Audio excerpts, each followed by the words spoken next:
You see, I slightly upgraded the waterfall section of the jungularium, and now the water will now come out of that hole on that rock and will fall across this entire rock, flowing down as it did originally, but currently I don't have it filled up, but I tested it and it works perfectly. But that is not what today's video will be about. Today we are going to rehouse these tarantulas. Also, in a recent video, all of you chose the name for the world fattest tarantula, and I'm going to reveal that. At the end of the video, I'm going to unbox this box that contains some interesting stuff. And yeah, roll the intro.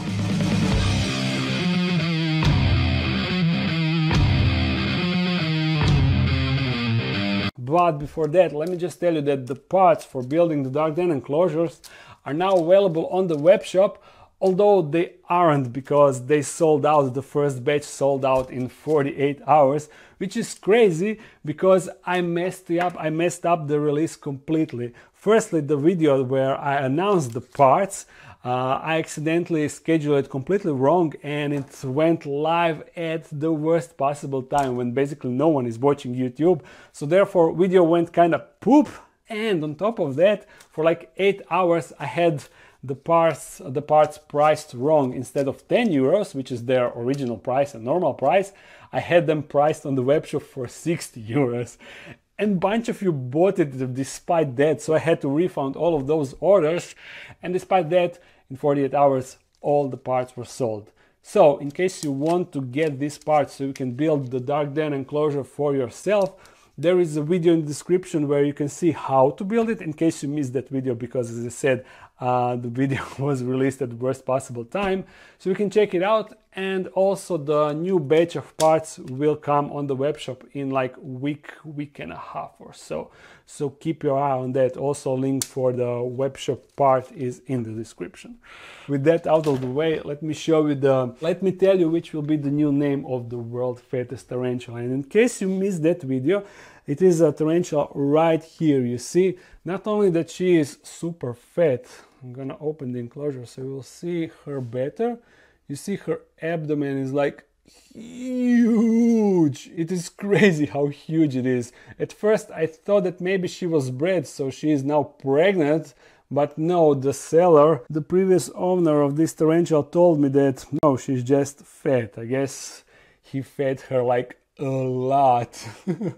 Anyhow, this is Theraphosa apophysis, and together with Theraphosa blondie and Theraphosa styrmi, these are the biggest tarantulas in the world. And on top of that, the heaviest spiders in the world. There are bigger huntsman spiders that got like bigger leg span, but when it comes to bulk, huntsman spiders are not this bulky, this heavy.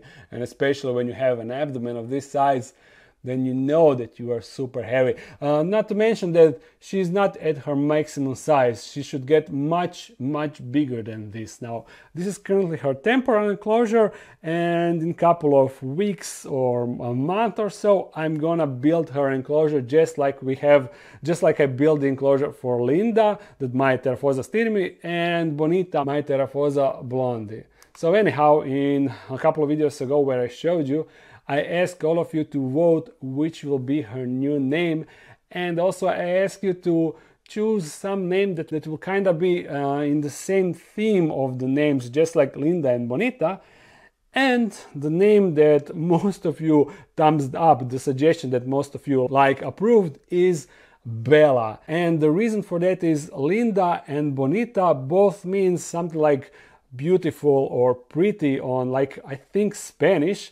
And also Bella means something similar in Spanish and I think Italian, but I'm not really 100% sure. Anyhow, now you know, the world's fattest spider is now named Bella. So Linda, Bonita and Bella, the trio fantastico. I should make like a video about all three of them. Okay, now the rehouses. We are going to rehouse these 5 tarantulas. And in this video, we don't really need to build their enclosures, because I have a couple of enclosures on these shelves that are already set up. So we just need to take tarantula and put it in the enclosure. Although I think that we will need to slightly improve some of them. But let me bring the first enclosure, the one that we don't need to mess with. and that will be this one.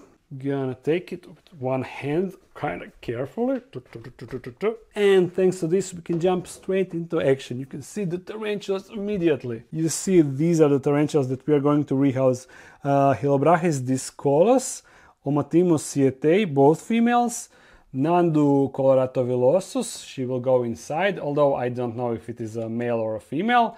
Then this Lasiodora parahybana and Phormictopus species dominican purple, although there is something fishy going on with this particular tarantula, so I'm going to deal with her at the end.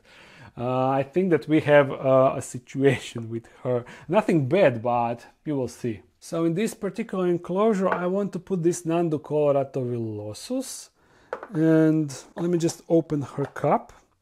You see, there she is, and also considering her size, you see her abdomen is like huge when you compare it with her carapace. So definitely she needs a bigger enclosure, right? This enclosure that will be her new home. If you remember, inside of that enclosure I had a centipede, a native centipede that I collected a while ago, but unfortunately, I mean, it was to be expected. It was a small centipede and they don't live for long. Since she passed away, this enclosure actually freed up, so now it is perfect for this little bugger. And let's see if I can just poke her out of that enclosure. Just gentle pokes at that huge booty. Come on, go, go. I'm hoping that she will be a female, because this is the only Nhandu coloratovillosus that I have. I used to have an adult, but that was a male that matured, so I no longer have this species, and it would be cool to have an adult female, of course. And I would actually consider feeding her, but since her abdomen is so huge, I don't really want to do that. I will rather wait for her to molt, yeah. You see, these, in case you don't know, this is the dark den enclosure. The door mechanism is super unique and cool. You see, closed, open, closed, open. So in case you have a couple of tarantulas, this is a must-have for them. Trust me. I will just return her enclosure to its spot. Right here. And take the other one, this one. This one will be for Lasiodora parahybana, and the reason for that is these three enclosures are housing Lasiodora difficilis. This one is also Lasiodora parahybana, so of course that I want to have a Lasiodora parahybana here. Another one. Oof, this enclosure is a bit heavier because of this background. The background is actually dry dirt, so it is kind of super heavy. You see this on the back, this is actually dirt that dried and now it sticks to the back. But it looks alright, I guess. But because of the weight, it is not really recommended. So Lasiodora parahybana, she's right here. Simple enough rehouse. You see also her abdomen, I mean, it is smaller, but it is not that small. Although I think that she's not actually attacking the straw. Never mind, she is now. Oh, you didn't saw that, right? Nothing happened. Nothing at all. Come on, little buddy. Go, go, go. Poke, poke, poke. This parahybana is unsexed, and the other one that I have is a female. So I'm hoping that this is a male, although I'm not really sure if I want to try to breed parahybana's. Apparently they get more than 500 babies in a single egg sac, so I think that the market is already saturated with these little buggers. And on top of that, I really don't want to keep and feed 500 tiny slings. No way, Jose. Can you move this leg so I can close the enclosure, huh? Or I will need to poke you again. Yeah, still not moving. Pokey, pokey. Ooh. Good thing I didn't use my finger, because she is not in the mood for messing around, for sure. Okay, great, great, great. Enjoy your more spacious enclosure, and also enjoy your plant. This will be first time for her to actually see the live plant, so exciting, right? Now let's do one arboreal enclosure, although this is the enclosure that we will need to modify a bit, just a little bit, and also clean, because you see, this is all of this is spider poop. Inside of this enclosure, I used to have, a while ago, I used to have huntsman spider, and he pooped all around the enclosure. So we will need to clean that. And also, since inside I will put the Omothymus schioedtei. Therefore, I want to provide more substrate to her, but in the same time, apparently they can be like semi-arboreal, so I'm not really sure how I want to house her. This way she will have opportunity to dig and also to live arboreally, so she can just choose whatever she like. First, I want to remove this cork bark because it is kind of too small for her. Maybe not now, but in like one mold it will definitely be too small. And I'm gonna replace it with this cork bark piece, so I can just put it against the background and she should be able to just squeeze behind if she like that, if she wants that, of course. But actually, first I should add the substrate. Then I can mess with other stuff. I have no idea how much I added. You see, quite a lot, right? Maybe a bit more. And we'll add in the back all the substrate. In the same time, I will raise the cork bark like this, but still secure it. There we go. This should be all right. So she can choose to live inside of the cork bark, or she can just dig through the cork bark all the way down. You see, she got plenty of substrate. She is getting best from both worlds. I need the leaf litter, just a little bit for better appearance. And the most important thing, do you know what is the most important thing in the enclosure? You are thinking maybe tarantula. No, this is the most important thing. Sand for the texture. You see, by adding sand, we are adding the texture, making the enclosure look like 5 times better, right? Right, no questions. I mean, you cannot even question that fact. It is a fact. But as I said, I want to clean the enclosure also and add a bit of humidity. The substrate seems pretty dry. Best way to deal with spider poop is with this scalpel thingy, you see. You just scrape it off like this, and then with the toilet paper you just remove it. Need to do that a couple of times because there are some stubborn parts, you see. But in the end you should have a clean glass. Also I need to clean this because it is looking terrible. Ah, there we go. Much better. Ready for the tarantula, although this is... Where is she? Oh, she's clumped up down there.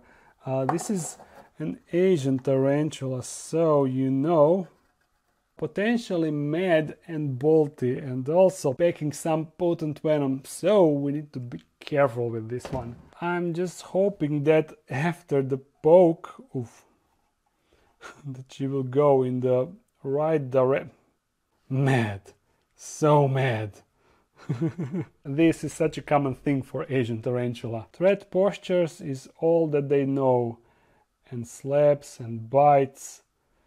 But I can use this to, like, if she holds on, maybe I can just pull her. Or I can just, oh yes, yes, yes. Go, go, go. Go, go, go. Nice. Nice. This is perfect. You really don't have to be mad, you know. Now look what you have. You received a pretty enclosure, so no need to be so dramatic. Although I kinda like this attitude. But we need to close the door, so can you like remove your legs? Come on, move it. Yeah. Excellent. This was actually much easier than I initially expected. And next tarantula is also Asian. You know, the Chilobrachys, dyscolus. She'll most likely also be super defensive at start, but then she can turn and be super bolty. So caution is advised. Come on, take a chill pill. It is over. Everything is done. You can just go, go, go, go. She'll probably calm down in like 15 minutes or so. This enclosure also housed a Chilobrachys, but inside of this enclosure I used to have Chilobrachys species electric blue. Male, unfortunately, he matured and of course died. Also, I'm thinking about one thing. You see this old webbing that is from previous tarantula. I'm wondering if that webbing would create some stress to the new tarantula. I mean, if you place a tarantula in the enclosure that already contained an old web, will this tarantula think that she's now entering some other tarantula's territory, or if she just won't care about it? I have no idea. I will remove the webbing just because I don't want to risk it, but I would really like to know for certain if they care about the old web or not. I'm just gonna reuse the rest of the substrate and add more to replace this webbed one. And I need to moist the substrate a lot because it is super dry. I haven't had a tarantula inside of it in quite a while, so I didn't really miss it. And you know, Chilobrachys species love a bit higher moisture than regular tarantula, like regular brachypelma or something similar. I will start a hole here so tarantula can make a burrow over there, of course. Now let's see how difficult she will be to deal with. Oh, some webbing you see on top, and right there you can see her. Same thing, I'm gonna place the enclosure like that and just gonna poke behind, although she'll probably just turn. Oh. She's actually like, what the hell? And you see it, thread posture, of course. Dun, dun, dun, dun, dun. Met tarantula coming through, and you see there is some blue tint on the side of the leg. Not nearly as much as Chilobrachys species electric blue, but still kinda cool. Okay, girl, I know that you hate this. But I need your complete cooperation. Yes, bite it, because maybe then I can like move you in the right direction. Yes, excellent. And can we take this? Woo! This was also super easy. I should put the top lid before she changes her mind. You see, she's right at the edge and now she's going out. I don't like this. Go back. Wrong way, girl. Okay. Yeah, just turn. Okay, now she's inside and we are safe. Boom. Woo. Classic Chilobrachys. This is why I love this genus. It used to be my favorite genus back when I had a favorite genus. Now I just love majority of tarantulas. Now to deal with less tarantula, and lights actually turned off over there, although we don't really need them. Now to deal with less tarantula, and I'm gonna show you what is the problematic thing. Actually, I need lights over there because I will need to turn them back on, which I can do if I squeeze. Oh, no, not like that. I squeeze over there. There. So look at this. Inside of this enclosure I have a Phormictopus species Dominican purple. It is actually a really pretty tarantula. You can see it actually now, but as this tarantula grows, she's gaining more and more purplish color on her. So you see how she looks. Maybe I should like move her just a little bit with a fishing stick so you can see her better. She cannot be fooled. Ooh. Okay, stop. Come on, chill. Oh, she's... What is this? All of the tarantulas are in thread postures in today's video. What is this? Even this usually calm species. But can you actually see it? Not really, but you can see the purplish coloration on her legs, right? Wait. There we go. Now you can see her really well. You see how she looks? Yes? Okay, remember this. Remember how she looks. Because the last tarantula that we are rehousing today is that exact species, Phormictopus species Dominican purple. But the problem is, look how it looks. It is, you see, a bit different, right? Now I'm not sure if they like show sexual dimorphism where males look different from the females, but usually that is what happens when tarantulas mature, and these tarantulas are far from being mature. So I'm not sure if this tarantula was actually sold as wrong species, huh? And when it comes to wrong species, remember how she looks, you see? Check her really well, you see? Remember the carapace and legs and everything? So now compare her with this tarantula. Although maybe not, I don't know.